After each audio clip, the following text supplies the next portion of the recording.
जोंनि बिटिसि सरकारनि हारिमु आरो दावबाय बिफाना नैबे सरलपारायाव सानसेनि हाबाफारि लानानै रंजालि बैसागो खुंदों आरो बेवहाय सरलपारा ओनसोलनि रायजो राजा गुबुन हारि माहारिनि लोगोसेनो जोंहा साखाथियाव थानाय रायजो हादोर भुटाननिफ्रायबो बेहाय बाहागो लाफैदों बिफानिफ्राय भुटान इन्डिया फ्रेन्डशिप एस'सिएशननिफ्राय बे ओनसोलनि रायजो राजानि सिनायलायनाय बे ओनसोलनि रायजो राजानि गेजेराव अनलायनाय खौसेथि बेखौ गोजोरथि खालामनो थाखाय लोगोसेनो नैबे सरलपाराया मोनसे पिकनिक स्पट बेखौबो एक्सप'जार खालामनो थाखाय थांखि लानानै बे रंजालि बैसागोखौ बेहाय खुंनाय जादों। थांनाय 2021 मायथाइयाव बेहाय गिबि खुंनाय जादोंमोन जोंनि गभर्नमेन्ट फैनायनि उनाव, नाथाय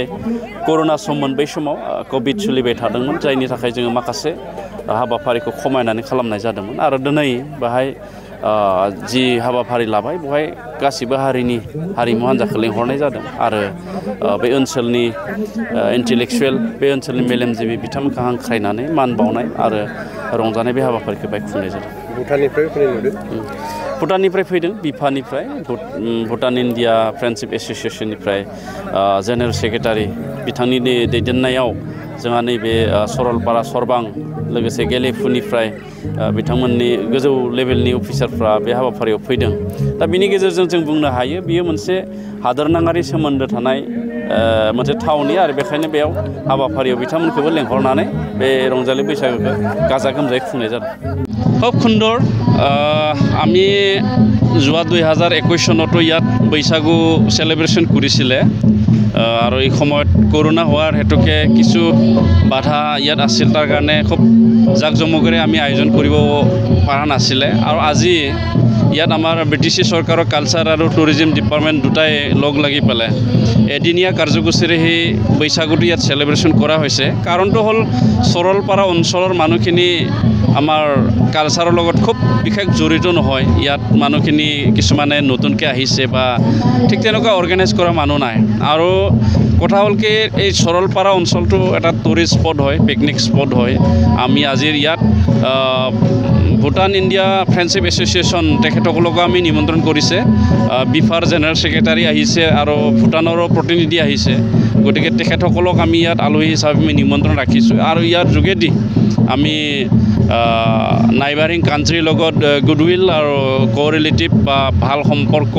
সেইটো গঢ়ি তুলিব বিচৰা হৈছে আৰু এই অঞ্চলৰ মানুহখিনিৰ লগত চিনাকি আমাৰ বিভিন্ন জাতি জনগোষ্ঠীৰ কালচাৰ ইয়াত ডেমনষ্ট্ৰেশ্যন কৰা হৈছে। গতিকে আমাৰ এই সৰলপাৰা অঞ্চলৰ মানুহখিনিৰ মাজত একতা, আমাৰ মাজত ভাতৃত্ববোধ এইটো গঢ়ি তুলিবৰ কাৰণে আজিৰ এই ৰংজালী बैसागु ইয়াত সেলিব্ৰেশ্যন কৰা হৈছে। खुलुमबाय। दिनै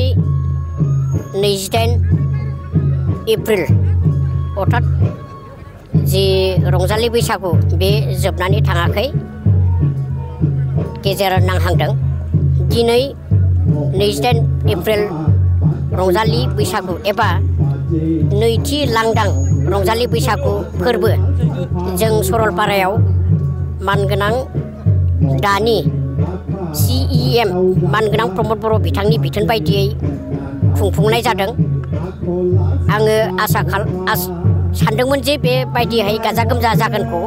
नाथाय नुफैबायदि बा आं जेरैबायदि आसा खालामाखैमोन बिनिख्रुइ बांसिनै साबसिन हामसिनै दिनैनि लांदां रंजालि बैसागुखौ जों फालिनो हादों। बेवहाय आङो 500निफ्राय 600सो सुबुं मानसिखौ आसा खालामदोंमोन, नाथायबा 1000निफ्राय 1200 सुबुं अनजिमानि थुबुर जानायजों जोङो हाबाफारिखौ फालिनो हादों। बेवहाय बारलाम्फा मानगोनां सेरफांगुरिनि जि कालचारेल सेन्टार बिथांनि जि मोसानाय हान्जा बेखौ लानानै जोङो हाबाफारिखौ जागायजेनदों। आरोबाव बेवहाय सरलपारा एरियानिनो आदिबासि एबा उरावफोर मोसानाय हान्जा, सरलपारा एरियानिनो एबा हादाननिनो जे बर'फोरनि मोसाखावरि हान्जा, सरलपारा एरियानिनो नेपालि रंजानाय एबा मोसानाय हान्जा आरो सरलपारा एरियानिनो राभा मोसानाय हान्जाफोरखौ लानानै जोङो मोसानायखौ खालामदों आरो बेवहाय जोङो जागायजेननाय हिसाबै भुटाननि मानगोनां आलासिफोरबो दङमोन आरो बेवहाय मानगोनां MLA लरेन्स इस्लारि मानगोनां MCLA